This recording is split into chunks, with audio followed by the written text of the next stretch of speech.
죄를 용서받는 것과 몸의 부활과 영생을 믿습니다. 아멘.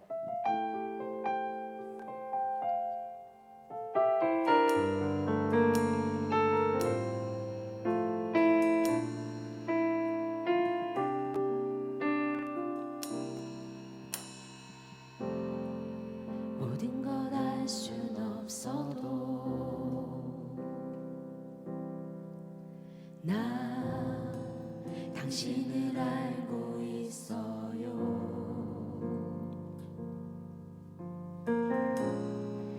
모든 걸 볼 순 없어도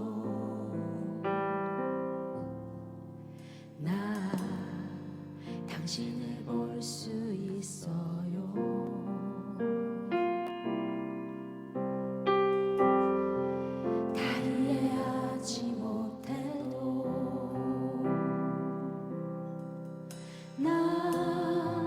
당신을 믿고 있어요.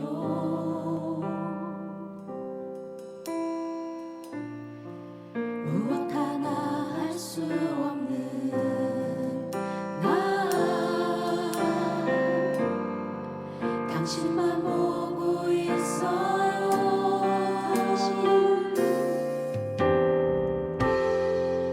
당신은 나의 선한 목자.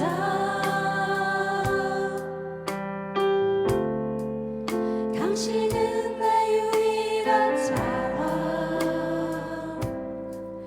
나의 영혼의 기쁨과 내 눈물의 주인, 내 처음과 마지막.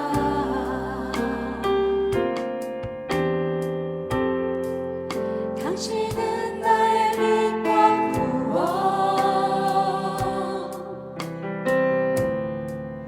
당신은 내 유일한 부분,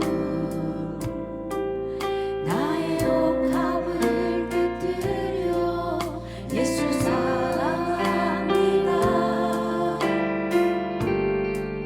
전부를 주신 사랑,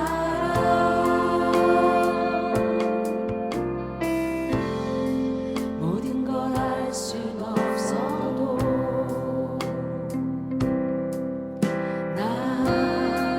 당신을 알고 있어요.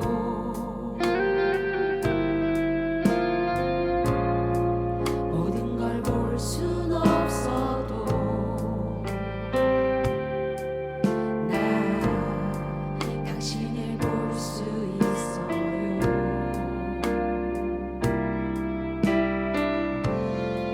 다 이해하지 못해도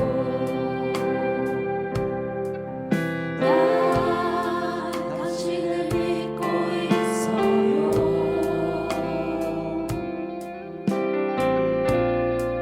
무엇 하나 할 수 없는 나 당신만 보고 있어요.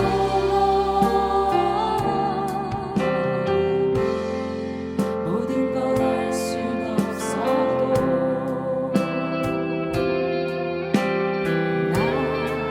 당신을 알고 있어요.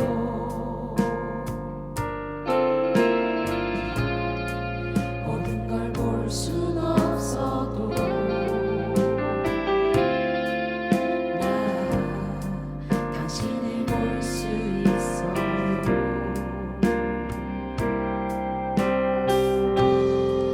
다 이해하지 못해도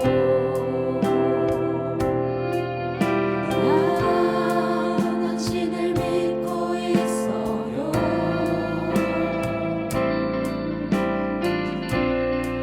무엇 하나 할 수 없는 나 당신만 보고 있어요.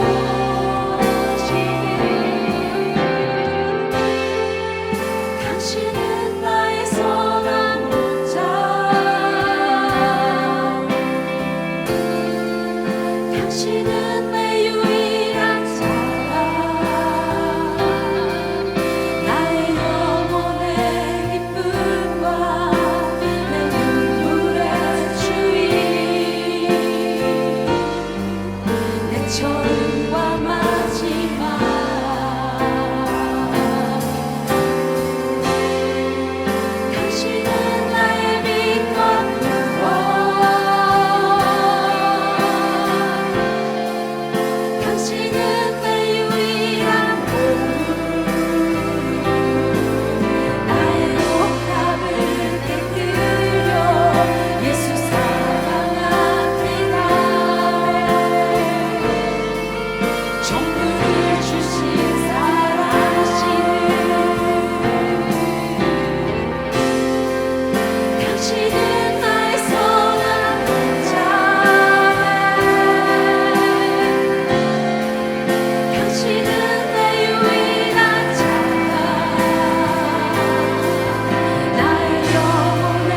주의 손 날 붙드시네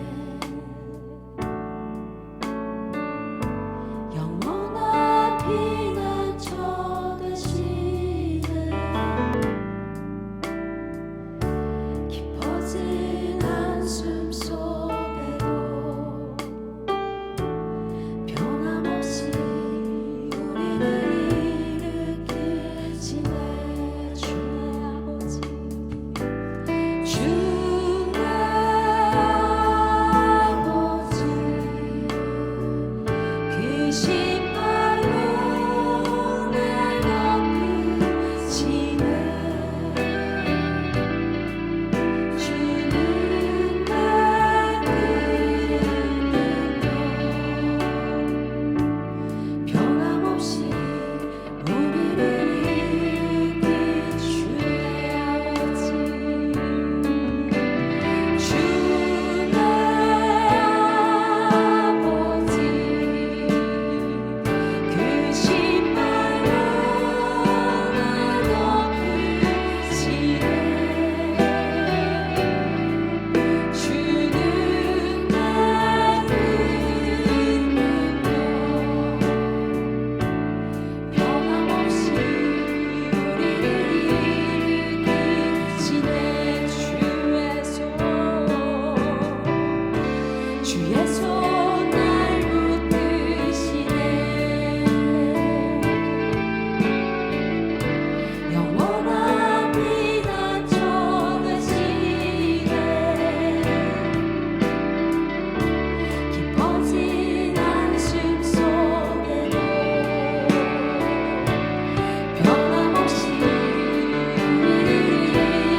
삶에 가득한 주님의 통치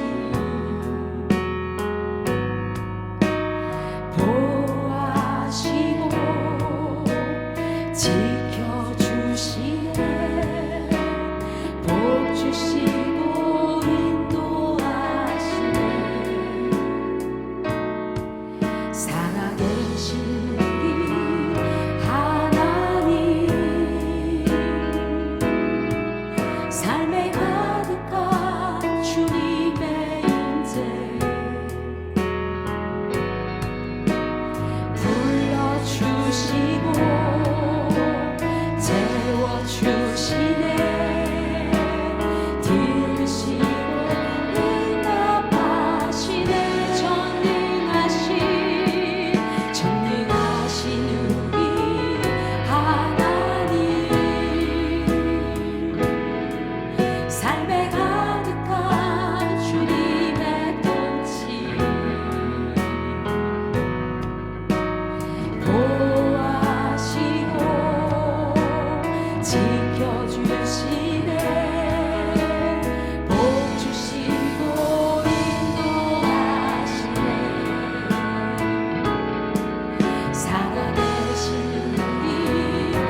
하나님의 말씀은 요한 1서입니다. 요한 1서 1장 1절로 4절 말씀. 우리 짧으니까요. 우리 다 함께 한 목소리로 봉독하도록 하겠습니다. 요한 1서 1장 1절로 4절 말씀. 다 함께 봉독하겠습니다. 태초부터 있는 생명의 말씀에 관하여는 우리가 들은 바요 눈으로 본 바요 자세히 보고 우리의 손으로 만진 바라. 이 생명이 나타내신 바 된지라. 이 영원한 생명을 우리가 보았고 증언하여 너희에게 전하노니 이는 아버지와 함께 계시다가 우리에게 나타내신 바 된 이시니라.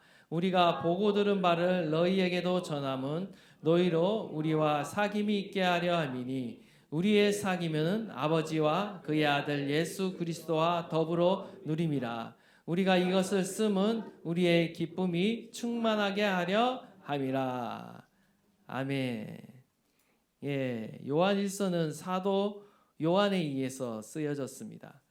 여러분 딱 읽으시는데 딱 어떤 또 다른 성경이 떠오르죠? 아마 요한복음이 여러분이 떠오르실 것 같습니다. 사도 요한은 이 요한 1, 2, 3서를 쓸 당시에 이미 나이를 오래 먹었고요. 당시 생존에 있던 유일한 사도였습니다. 예수님의 12제자들 대부분이 다 이렇게 돌아가셨죠. 순교했습니다. 순교했고 이제 마지막 남은 사도가 바로 사도 요한이었습니다. 그는 유배지인 반모섬으로 아직 추방되지 않았던 때에 이 요한 1서, 2서, 3서를 쓰게 됩니다.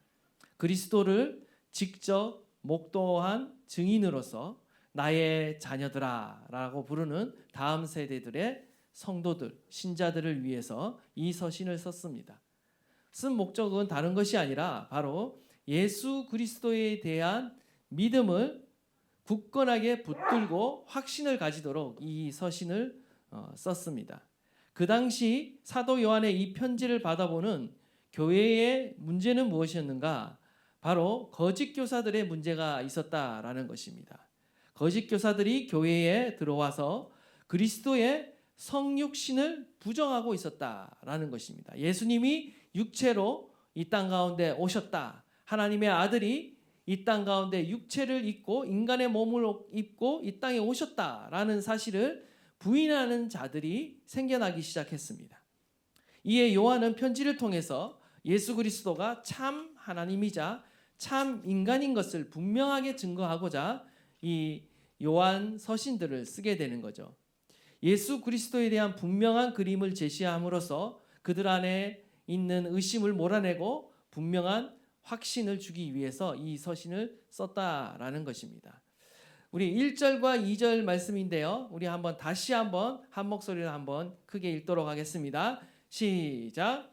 태초부터 있는 생명의 말씀에 관하여는 우리가 들은 바요 눈으로 본 바요 자세히 보고 우리의 손으로 만진 바라. 이 생명이 나타내신 바 된지라. 이 영원한 생명을 우리가 보았고 증언하여 너희에게 전하노니 이는 아버지와 함께 계시다가 우리에게 나타내신 바 된 이시니라. 아멘. 여기에 보시면 태초부터 있는 생명의 말씀이라고 말하는데 이 태초부터 있는 생명의 말씀이 누구를 가리킵니까? 바로 예수님을 가리키고 있습니다. 요한복음 1장 1절에 의하면 태초에 말씀이 계시니라. 이 말씀이 하나님과 함께 계셨으니 이 말씀은 곧 하나님이시니라. 태초로부터 계신 말씀이신 예수님이 곧 하나님이시다. 예수님의 신성을 선포하고 있죠. 근데 요한복음에 보면요. 요한복음 1장 4절에 그 다음 절에 뭐라고 나오냐면 그 안에 생명이 있었다. 그 말씀 안에 생명이 있었다라고 말하고 있어요. 그런데 이 생명이라는 것은 우리의 육체적인 생명이 아닙니다. 육체적인 생명을 헬라어로 이제 우리가 영어로는 잘 알고 있는 바이오를 육체적인 생명이라고 하는데 여기서 말하고 있는 생명은 조에입니다. 조에. 영적인 생명을 말해요. 하나님이 주시는 영적인 생명, 그리고 영원한 생명, 우리가 흔히 영생이라고 말하는 것을 가리키는 것입니다. 하나님의 말씀 안에, 살아있는 말씀 안에 영생이 있었다, 생명이 있었다라는 거고요. 이 생명이, 이 말씀이 육신이 됩니다. 요한복음 1장 14절에 보면 말씀이 육신이 되어 우리 가운데 거하심에 우리가 그의 영광을 보니 아버지의 독생자의 영광이다 라고 말하고 있는 것이죠. 말씀이 성육신해서 이 땅 가운데 오셨다라는 것입니다.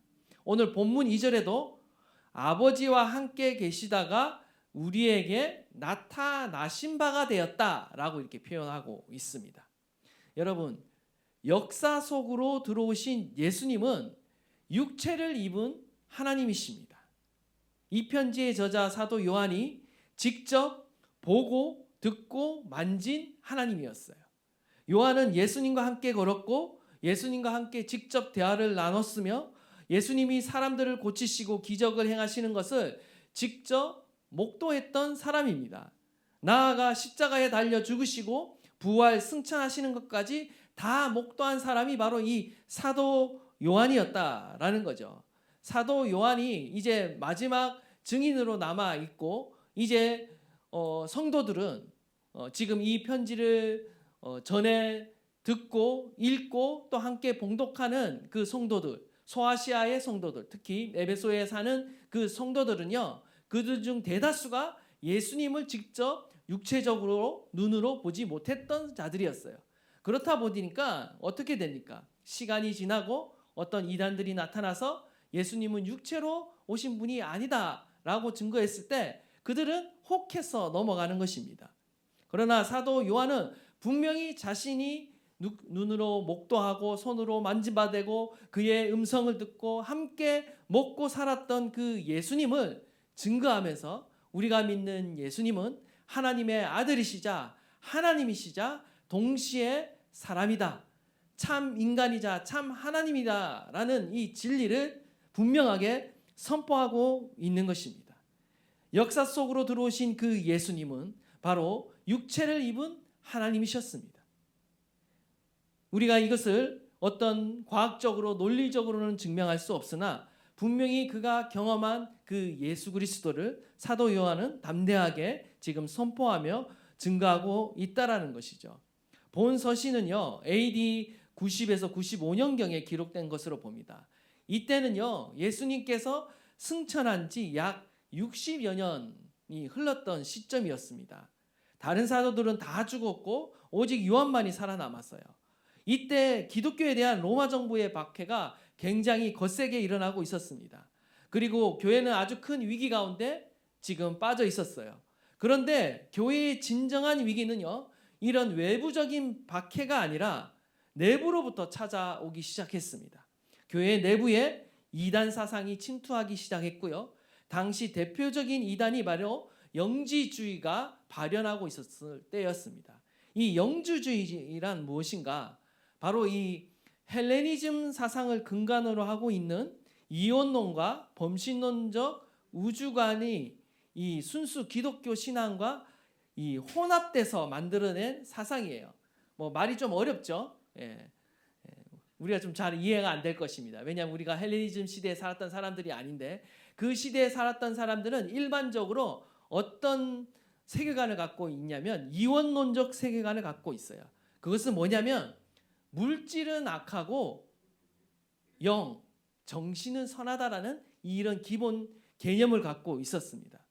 영은 참된 신에게 속한 것으로 빛, 선함, 불변함을 가지고 있는 것으로 보았어요. 우리가 갖고 있는 기독교 사상과 유사하죠. 그러니까 이제 쉽게 넘어간 거예요. 근데 물질과 육체를 어떻게 봤냐면 물질과 육체는 하위 신 말고 그 밑에 단계에 또 신이 있다라고 봤죠. 헬레니즘 안에는 워낙 범신론적인 다원주의적인 사고를 갖고 있었기 때문에 이 하위 신이 데미우르고스가 만든 감옥으로 봤어요. 우리의 육체, 물질은 영혼을 가두고 있는 감옥으로 그들이 생각했다라는 거죠. 따라서 영혼이 물질의 감옥에서 탈출하여 본래의 빛으로 돌아가는 것을 그들은 구원이라고 보았어요. 우리 육체를 탈출하는 것을 바로 구원이다. 그래서 본래 있던 곳으로 신에게로 돌아가는 것이 구원이다라고 이렇게 봤다라는 거죠. 학자들은 그 당시 이 고직 교사들의 가르침을 이제 명칭을 붙였습니다. 가연설이라고 이제 명칭을 붙였어요. 무슨 말이냐? 가연설이라는 것은 한마디로 그리스도는 이 땅 가운데 오셨을 때 실제 몸을 가지고 온 것이 아니라 실제 몸처럼 보였다라는 거예요. 가짜라는 거죠. 실제 몸으로 육체로 온 것이 아니라 몸을 가진 것처럼 사람들 눈에 보였다라는 거예요. 이게 가연설인 거예요. 그들은 영이신 하나님께서 악한 물질인 인간의 몸으로 오셨다라는 것이 말이 되지 않는다라고 생각했어요. 왜냐하면 육체로 오신 그 예수님을 본 사람들은 이제 거의 다 사라지고 그냥 그 복음을 전해 듣고 믿은 사람들이 대다수였기 때문에 그들의 세계관에서 생각해 볼 때 아무리 생각해도 하나님이라는 존재가 악한 물질을 가지고 이 땅 가운데 오셨다라는 게 그들은 용납되지 않는 거죠. 그러다 보니까 이 가연설을 만들어내게 된 거예요. 대표적인 케린투스라는 이단은요, 이 예수라고 하는 뛰어난 인간에게 신적인 그리스도가 그 예수님이 세례받을 때 임재하셔서 잠시 머물다가 십자가에 달려 돌아가셨을 때 떠났다라고 보는 거예요. 그래서 하나님이 죽으신 것이 아니라 그냥 인간 청년 예수가 죽었다라고까지 이게 이야기를 하게 되는 것입니다. 한마디로 인간의 육체가 악한 것이라고 전제했기 때문에 이런 이론들이 생겨나기 시작한 거예요. 우리는요, 예수님을 믿을 때 우리는 지금 이 안에 계신 분들은 당연하게 예수님은 하나님이시지.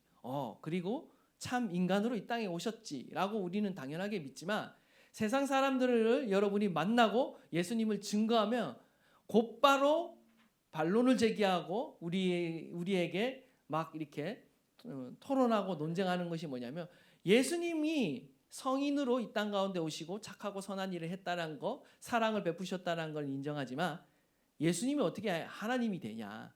그거는 믿는 성도들이 신격화한 것이 아니냐라고 바로 우리는 공격을 받게 되어 있습니다.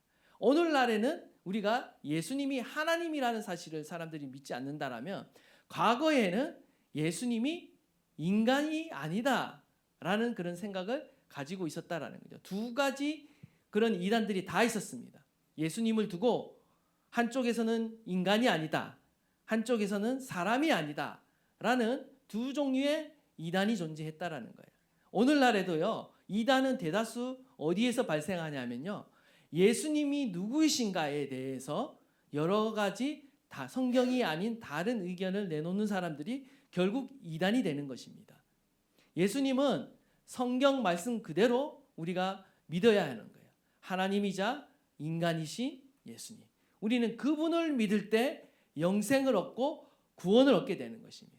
여러분이 나름대로 예수라고 생각하는 그분을 여러분이 주관적으로 믿었을 때 구원을 받는 것이 아니라 성경이 말하는 그대로 예수님은 참 하나님이자 참 인간이심을 우리가 믿을 때 우리는 구원을 받게 되는 것입니다.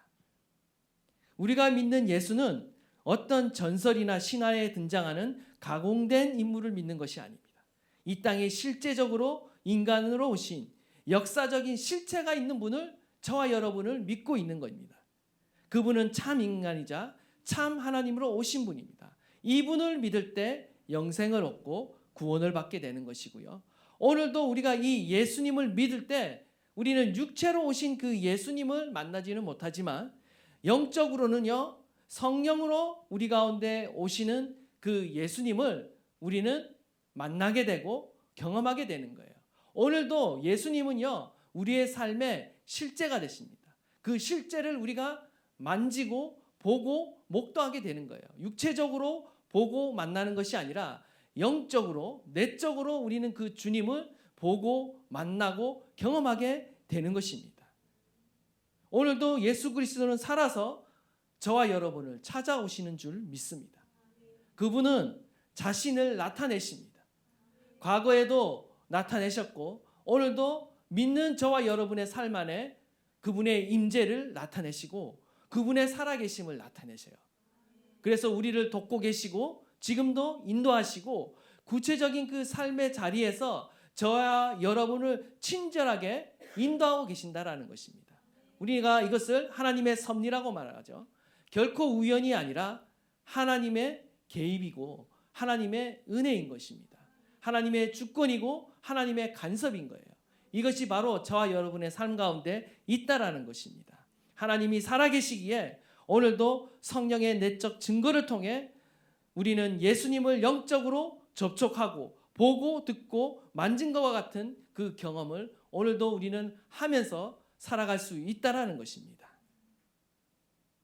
그래서 두 번째는요, 하나님과 이 친밀한 사귐으로 저와 여러분을 하나님께서 초청하고 계신다. 하나님의 그 실제 가운데로 저와 여러분을 초청하고 계신다라는 거예요. 3절 말씀 우리 한번 다 함께 읽겠습니다. 우리가 보고 들은 바를 너희에게도 전함은 너희로 우리와 사귐이 있게 하려 함이니 우리의 사귐은 아버지와 그의 아들 예수 그리스도와 더불어 누림이라. 아멘. 사도 요한이 예수 그리스도의 성육신을 증거하는 목적은 다른 것이 아니라 자신과 마찬가지 저들도 이 복음을 듣고 믿는 저들도 하나님 아버지와 그리고 예수 그리스도와 영적인 교제를 갖도록 하기 위해서 이 서신을 썼다라는 거예요. 요한일서 3장을요 공동번역 개정판으로 보면 더 분명하게 그 의미가 전달이 됩니다. 우리 공동번역 개정판 우리 한번 읽도록 하겠습니다. 시작. 우리가 보고 들은 그것을 여러분에게 선포하는 목적은 우리가 아버지와 그리고 그분의 아들 예수 그리스도와 사귀는 친교를 여러분과 함께 나눌 수 있게 하려는 것입니다. 아멘. 복음의 목적은요, 물론 구원을 받는 데 있겠지만 더 큰 목적이 있습니다. 더 궁극적인 목적이 있습니다. 바로 뭐냐면 하나님과 친밀한 사귐에 있는 것입니다. 하나님을 몰랐던 자들이 참된 하나님을 알게 되고 이어 그 하나님과 친밀한 사귐의 자리로 나아가는 것이 바로 구원의 궁극적 목적인 거예요. 인간은 아담의 죄로 말미암아 에덴 동산에서 쫓겨나게 되고 하나님과의 친밀함을 잃어버렸습니다. 하나님과의 친밀한 사귐을 잃어버리게 되었어요.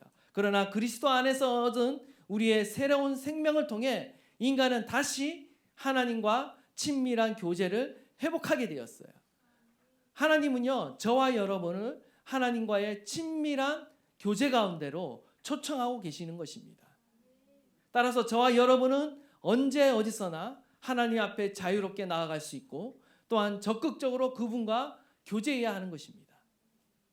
사귐으로 번역된 이 코이노니아라는 단어는 교제라는 의미를 갖고 있습니다. 하나님과의 교제, 그리고 여러분 성도들 간의 교제, 이게 헬라어로는 다 코이노니아입니다. 근데 이 코이노니아가 형용사에서 유래됐는데 형용사로는 공통된이라는 의미를 갖고 있어요. 무슨 말이냐? 상호간에 이 공통점을 발견한 대상이 공통된 정서를 나누며 공통된 목표를 지향하며 살아가는 것을 바로 이 코이노니아라고 말한다라는 거예요. 저와 여러분은 하나님과 친밀히 교제함으로써 하나님과 공통된 정서를 나누고 공통된 하나님의 나라의 목적을 지향하며 살아가도록 부르심을 받았다라는 거죠. 참으로 놀랍지 않습니까? 하나님과 인간이 공통된 정서와 감정을 나눈다. 그리고 교제한다. 그리고 공통된 어떤 삶의 목표, 하나님의 나라와 영광을 위해 함께 살아가고 달려간다라는 것은요, 엄청난 특권이자 그 당시 고대 사회나 유대교에 전혀 있지 않던 개념이었다라는 거죠. 하나님과 인간은 결코 같이 할 수 없는 존재였는데 하나님은 친히 우리 가운데 찾아오셨고 나아가 지금은 예수 그리스도를 믿는 자들 안에 우리의 몸을 성전 삼고 우리 안에 사신다라는 거예요. 이건 엄청난 특권이라는 것입니다. 이것은 하나님이 얼마나 저와 여러분과 친밀하게 교제하기 원하시는가. 하나님의 열망이 이 안에 담겨져 있다라는 거예요. 주님은 저와 여러분과 친밀하게 교제하기를 원하십니다. 우리 안에 사시는 이유예요. 수많은 이유가 있겠지만 그 첫 번째 이유는요, 저와 여러분과 친밀한 사귐을 누리기를 원한다라는 것입니다. 고린도후서 13장 13절에 의하면요, 주 예수 그리스도의 은혜와 하나님의 사랑과 성령의 사귐이 여러분 모든과 함께 있기를 빕니다. 대개 이제 우리 예배 마지막 때 축도하죠. 이 축도의 근간이 되는 구절이 고린도후서 13장 13절입니다.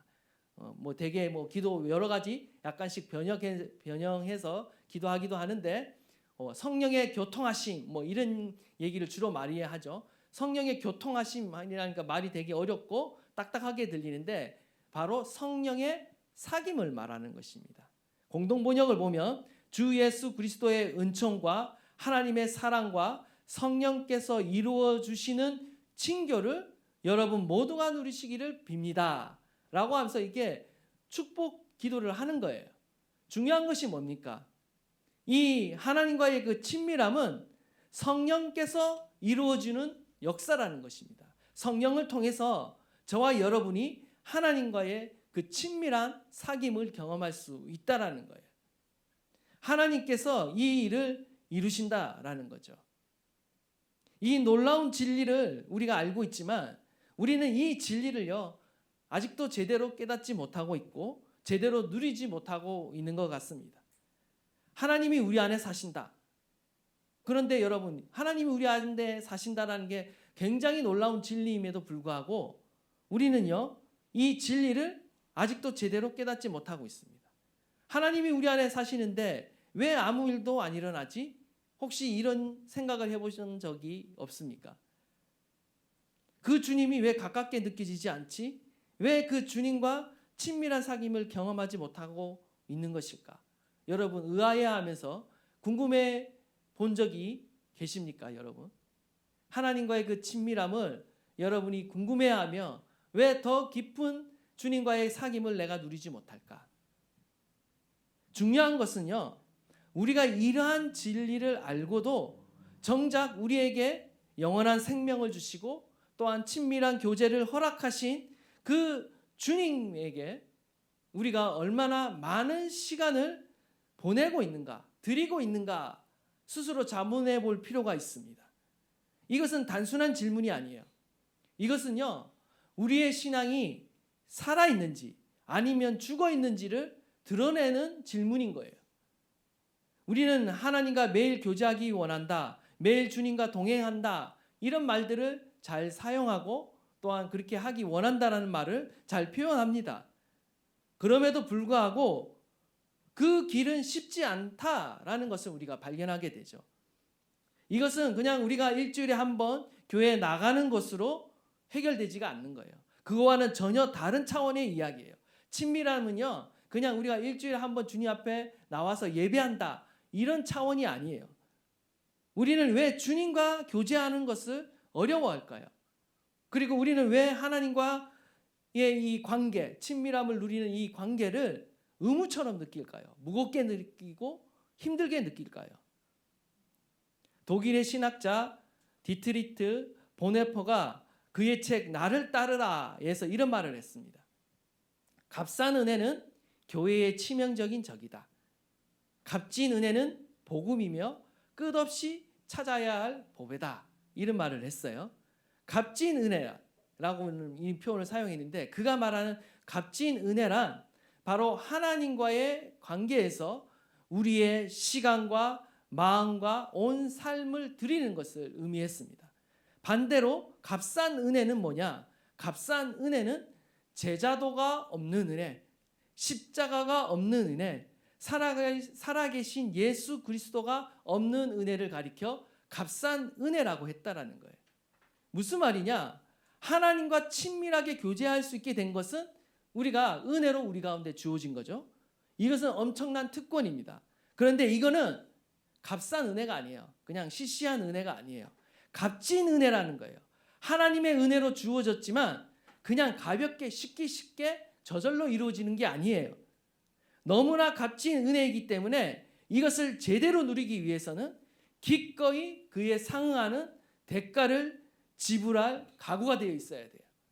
하나님과의 관계를 위해 우리의 시간을 드리고 우리의 마음을 드리고 삶을 온전히 드릴 그 대가를 치를 준비가 되지 않고서는요, 우리가 이 놀라운 은혜를 충분하게 누릴 수 없다라는 거예요. 마치 밭에 묻힌 보화과도 같습니다. 예수님이 비유로 말씀하셨죠. 하나님의 나라의 비유를 말씀하실 때 하나님의 나라를 밭에 묻힌 보화처럼 표현하셨어요.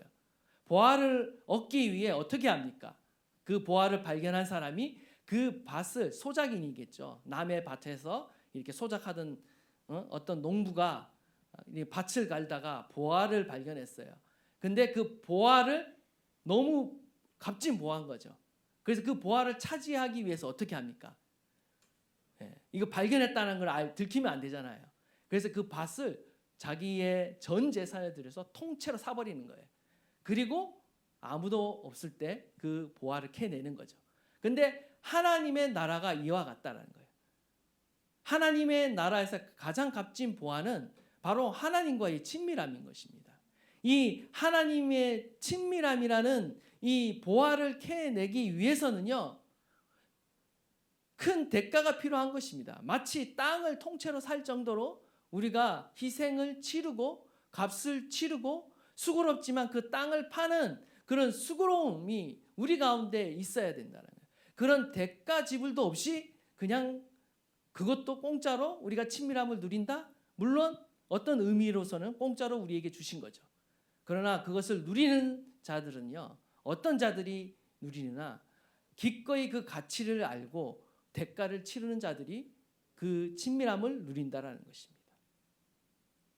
주님과 친밀한 교제를 누리기 위해서는요, 대가를 지불해야 돼요.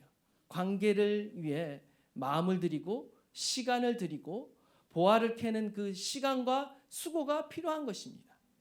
그리할 때 우리는 바로 하나님과의 친밀함이라는 그 보화를 누릴 수 있는 것입니다.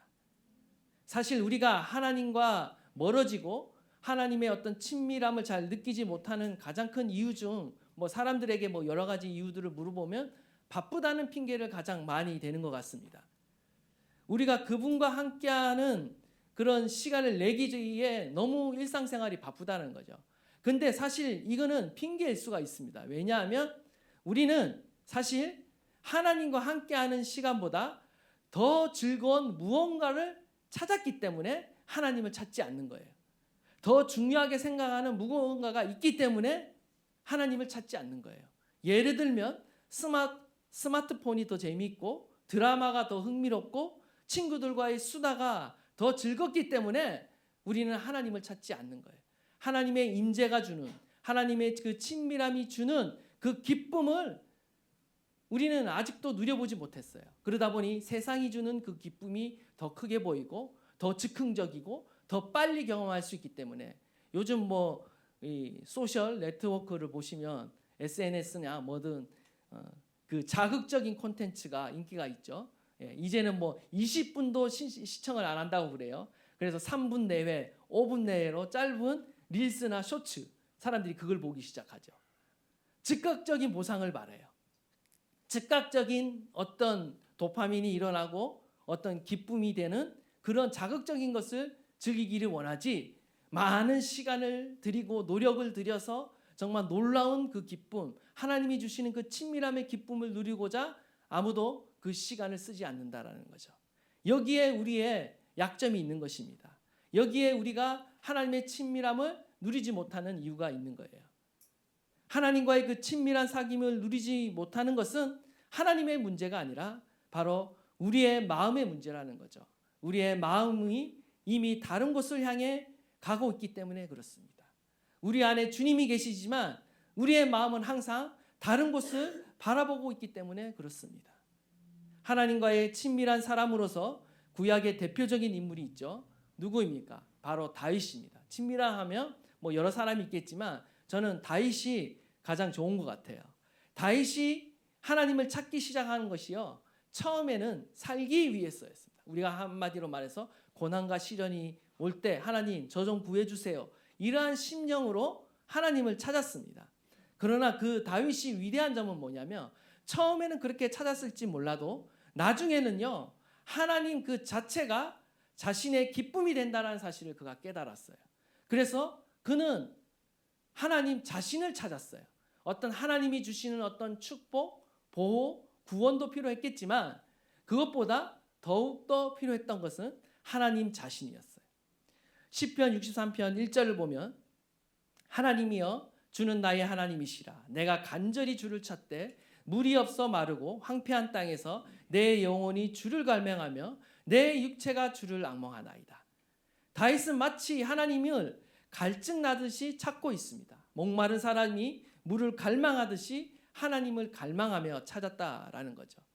다윗에게 있어서 하나님은 선택이 아니라 생명 그 자체예요. 주의 인자하심이 내 생명보다 나음으로 자신 생명보다 더 귀하게 여겼다는 거죠. 여기서 우리가 놓치지 말아야 할 것이 있습니다. 그것은 바로 다윗이 하나님을 찾은 것은 무엇을 얻기 위해서가 아니라 하나님의 임재 그 자체, 하나님과의 그 사귐 그 자체가 그의 기쁨이었다라는 것입니다. 하나님은 결코 우리가 어려울 때만 찾는 응급처치용 신이 아니다. 그분은 우리의 삶의 목적이 되어야 한다라는 것입니다. 원하기는 저와 여러분이 하나님 그분 그 자체, 하나님과의 사귐 그 자체를 여러분이 추구하시고 찾을 수 있길 바랍니다. 우리가 이 자리에 나오는 수만 가지의 이유가 있겠지만 그 중에 최우선은 하나님 그 자신을 우리가 만나기 위해, 그분과 교제하기 위해, 그분을 사랑하기에 주님을 찾을 수 있는 저와 여러분 되시기를 주님의 이름으로 축원합니다. 그러면 우리가 어떻게 주님과 더 깊은 사귐 가운데 누리는 데 나아갈 수 있을까? 몇 가지 조언을 드리고자 합니다. 첫 번째는 뭐냐면 한적한 곳을 여러분이 반드시 확보해야 합니다. 마가복음 1장 35절을 보면 새벽 아직도 밝기 전에 예수께서 일어나 나가 한적한 곳으로 가사 거기서 기도하셨더니, 예수님도 하나님 아버지와 교제하기 위해서는요 한적한 곳을 찾았습니다. 세상의 소음이 가득한 곳에서는요 우리가 하나님과 교제할 수 없습니다. 조용한 곳, 한적한 곳에서 우리는 하나님의 세밀한 음성을 들을 수가 있어요. 예수님도 하나님과 교제하기 위해 한적한 곳을 찾았듯이 저와 여러분도 저와 여러분의 그 일상의 시간 안에서 주님과 만나 교제할 수 있는 한적한 시간, 한적한 장소를 찾아야 하는 것입니다. 우리가 하나님의 음성을 듣지 못하는 이유는 그분이 말씀하지 않으셔서가 아니라 우리가 듣지 않아서인 것이죠. 귀를 기울이지 않아서인 거예요. 무엇보다 우리의 마음이요 너무 시끄럽기 때문인 거입니다. 항상 우리의 마음은 걱정과 염려와 불안과 후회, 그리고 여러 가지 불신과 의심, 세상 욕심과 탐욕으로 가득 차 있어요. 시끄러운 소리로 가득 차 있다라는 거죠. 그러한 마음으로서는요 하나님의 소리가 잘 들리지 않는 거예요. 나의 자아의 소리, 나 욕심의 욕망의 소리만 들리는 거죠. 사단의 소리만 들리는 거죠. 우리가 주님의 음성을 듣고 주님과 교제하기 위해서는요 먼저 우리의 마음을 고요하게 해야 합니다. 우리의 마음을 비워야 돼요. 그리고 이 고요함을 확보하기 위해서 실제적인 환경적으로 거룩하게 구별된 장소와 시간이 필요하다라는 것입니다. 그리고 마음을 고요하게 하고 주님의 음성을 듣기 위해 주님께 시간을 내어야 하는 것입니다. 본 회퍼는요 공동생활이라는 책에서 이렇게 말합니다. 우리가 아침에 하나님의 말씀을 받지 않으면 하루 종일 우리 자신의 말로만 살게 된다. 이해가 됐어요? 우리가 아침 일찍 하나님의 말씀을 받지 않으면요 우리는 하루 종일 나의 말 가운데 살게 되는 거예요. 나의 말로만 살게 되는 거예요. 나의 자아로만 살게 되는 거예요. 우리는 침묵 가운데 하나님의 말씀을 듣는 훈련을 해야 하는 것입니다. 나아가서 두 번째로 우리가 하나님과의 친밀함을 위해 필요한 것은 하나님의 말씀입니다. 그래서 하나님의 말씀이 필요한 거예요. 히브리서 4장 12절에 하나님의 말씀은 살아있고 활력이 있어 좌우의 날선 어떤 검보다도 예리하여 혼과 영과 및 관절과 골수를 찔러 쪼개기까지 하며 또 마음의 생각과 뜻을 판단하니. 하나님의 말씀이 필요합니다. 성경은 단순한 책이 아니에요. 살아있는 하나님의 음성을 기록한 책인 것입니다. 하나님의 말씀은 살아있고 운동력이 있습니다. 살아있는 그 말씀을 우리가 읽고 묵상할 때 하나님이 성경을 통해 우리에게 말씀하기 시작하는 거예요. 말씀을 통해 우리의 양심을 일깨우고, 또한 말씀을 통해 우리를 책망하고, 또한 말씀을 통해 우리를 격려하고 위로하고 믿음을 더하여 주시는 것입니다. 우리의 마음속에 깊은 동기와 뜻을 말씀을 통해 드러내십니다. 내가 말씀을 읽는 것 같지만 결국 말씀이 나를 읽는 것이죠. 우리는 말씀의 거울 앞에 항상 우리 자신을 비춰봐야 되고요. 그 말씀이 나를 향해 뭐라고 말씀하시는지 귀를 기울여야 하는 거예요. 우리가 잠잠하게 주의 말씀에 귀를 기울일 때 그 말씀은 우리에게 말을 걸어오고 우리 가운데 말하기 시작하는 겁니다. 시편 119편 105절 주의 말씀은 내 발의 등이요 내 길의 빛이니이다. 여러분, 우리가 말씀이 없으면, 우리의 인생 가운데 말씀이 없으면 우리는 인생의 길에서 방황하게 됩니다. 길을 잃게 됩니다. 그러나 우리가 말씀을 읽기 시작하고 묵상하기 시작할 때 하나님은 우리의 인생의 방향을 말씀으로 인도해 주십니다. 그래서 인생의 방향을 찾게 되는 거예요. 나중에는 이 말씀이 나의 마음을 보호하고 나의 생각을 보호하고 나의 인생을 잘못된 길로 가지 않도록 지켜줍니다. 그렇기 때문에 우리는 반드시 이 말씀을 붙들어야 되는 거예요. 복 있는 사람은 주야로 말씀을 묵상하는 자입니다. 하나님의 말씀과 교제하는 자는 성경 말씀에 의하면 형통하게 된다라고 말하고 있습니다. 여호수아 1장 8절 이 율법책을 내 입에서 떠나지 말게 하며 주야로 그것을 묵상하여 그 안에 기록된 대로 다 지켜야 하라. 그리하면 내 길이 평탄하게 될 것이며 내가 형통하리라. 하나님의 말씀이 형통하는 길이에요.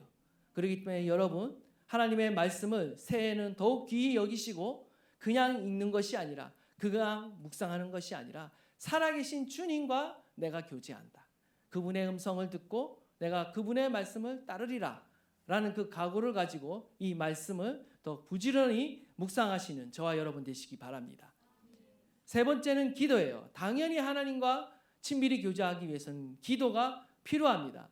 여러분, 말씀이 또 묵상으로만 끝나버리면요 굉장히 건조해질 수 있습니다. 자칫 잘못하면요 제가 볼 때 율법주의가 될 수가 있어요. 맨날 해야 될 일, 안 해야 될 일, 막 이거 찾고 이런 거 하다가 보면 지키는 건 별로 없고 굉장히 건조해질 수 있어요.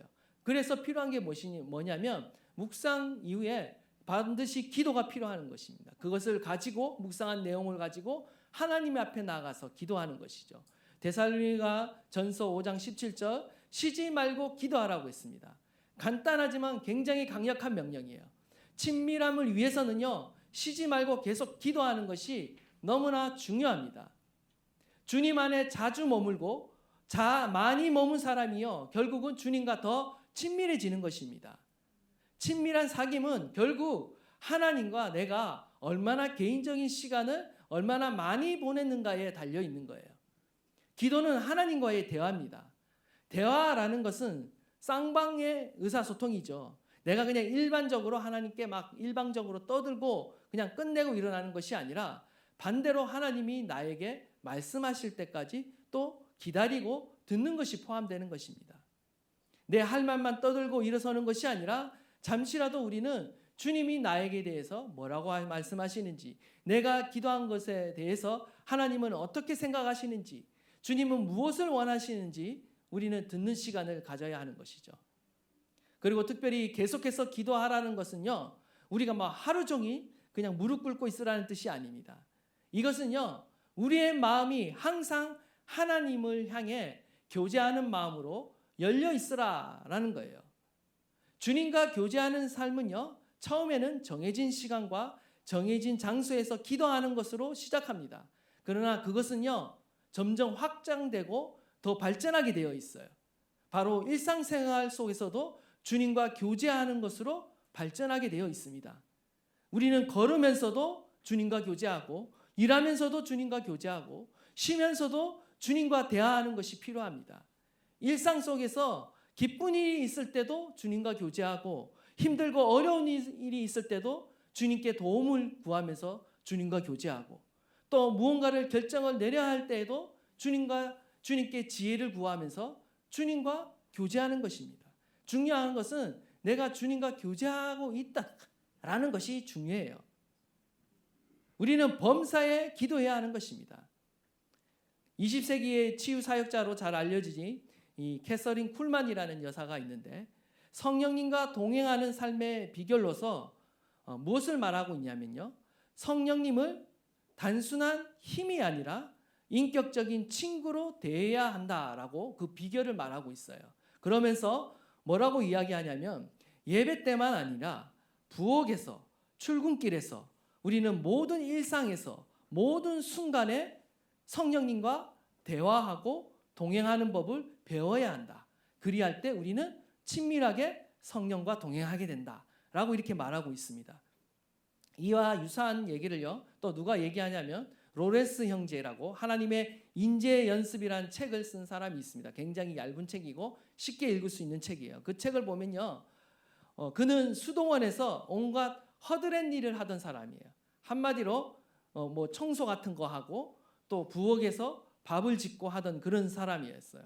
수도 생활을 거의 다 대부분 이 부엌에서 보냈습니다.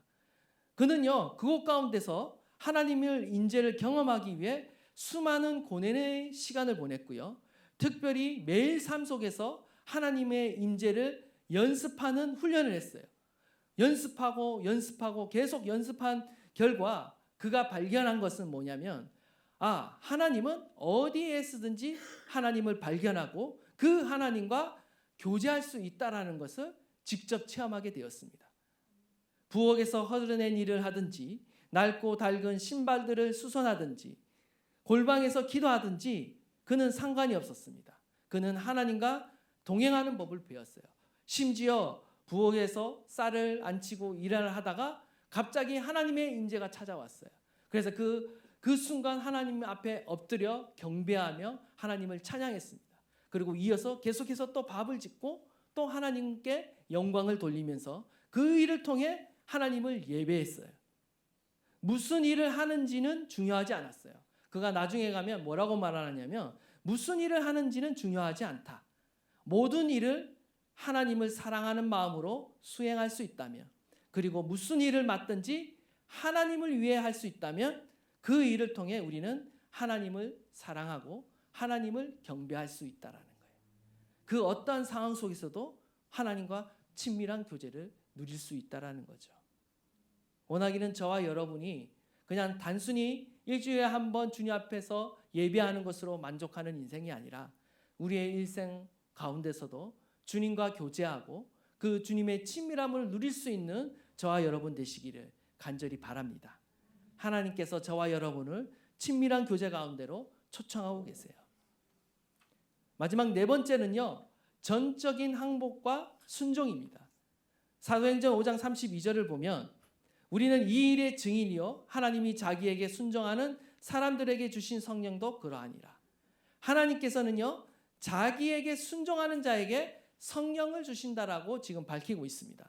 성령의 임재와 역사가 인간의 순종과 밀접하게 관련이 있다는 거예요. 야고보서 4장 7절 8절에 보시면 그런즉 너희는 하나님께 복종할지어다.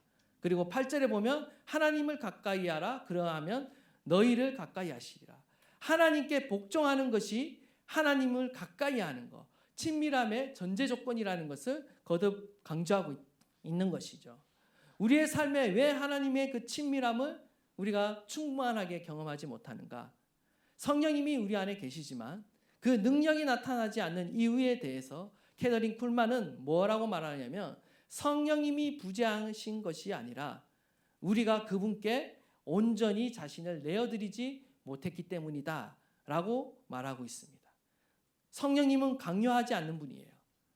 우리가 온전히 항복하는 마음으로 그분을 온전히 신뢰하고 의지할 때까지 기다리시는 분이십니다. 나의 뜻, 나의 계획, 나의 욕망, 심지어 나의 두려움까지 모든 것을 우리가 주님 앞에 내려놓을 때 성령님께서는 우리에게 찾아오셔서 일하신다라는 것입니다. 원하기는 저와 여러분이 주님 앞에 전적으로 항복하고 순종할 수 있기를 바랍니다. 결론입니다. 사귐의 결과는요. 충만한 기쁨으로 우리 가운데 돌아옵니다. 우리가 이것을 쓰면 우리의 기쁨이 충만하게 하려 함이라. 결국 우리가 하나님과의 그 사귐 안에서 우리는 하나님이 주시는 영적인 기쁨을 충만하게 누리는 것입니다. 이 기쁨은 그냥 세상이 주는 일시적인 기쁨이 아닙니다.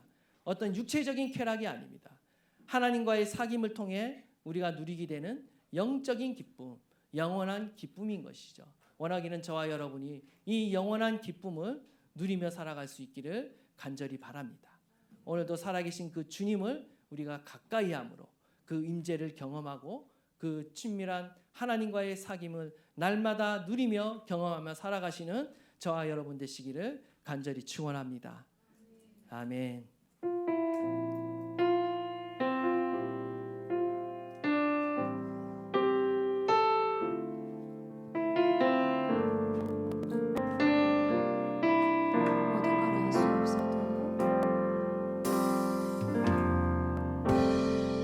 모든 걸 알 순 없어도 나 당신을 알고 있어요.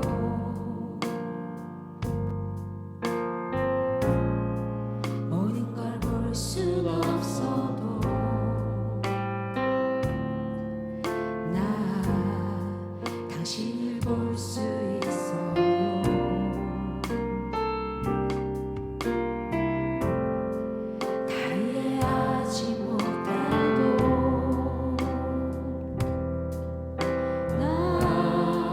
당신을 믿고 있어요.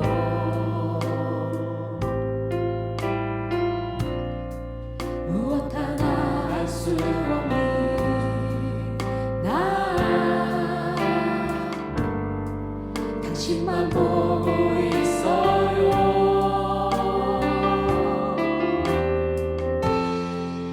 당신은 나의 선한 목자.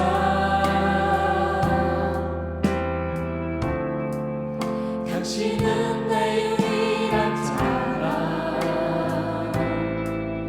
나의 영혼의 기쁨과 내 눈물의 주인, 내 처음과 마지막.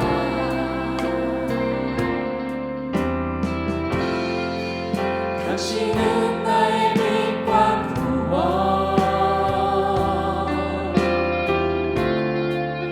당신은 내 유일한 보물, 나의 옥합을 깃들어 예수 사랑합니다. 전부를 주신 사랑,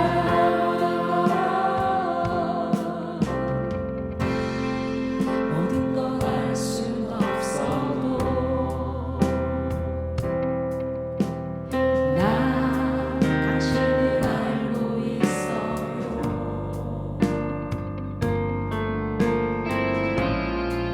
모든 걸 볼 순 없어도 나 당신을 볼 수 있어요.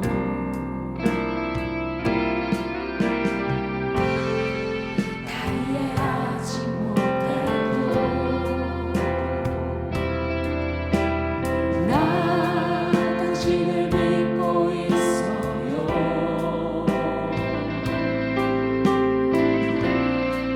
무엇 하나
내 유일한 보물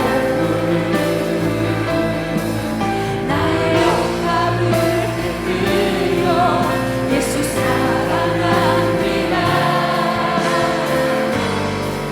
전부를 주신 주님을 예배하는 것 주님을 기뻐하는 것 나의 마음과 뜻 다해 주님 더 알기 원하네. 주님을 사랑하는 것 주님을 닮아가는 것 나의 유일한 소망 주님을 예배하는 것 주님을 기뻐하는 것 나의 마음과 뜻 다해 주님 더 알기 원하네. 주님을 사랑하는 것 주님을 닮아가는 것 나의 유일한 소망 나의 유일한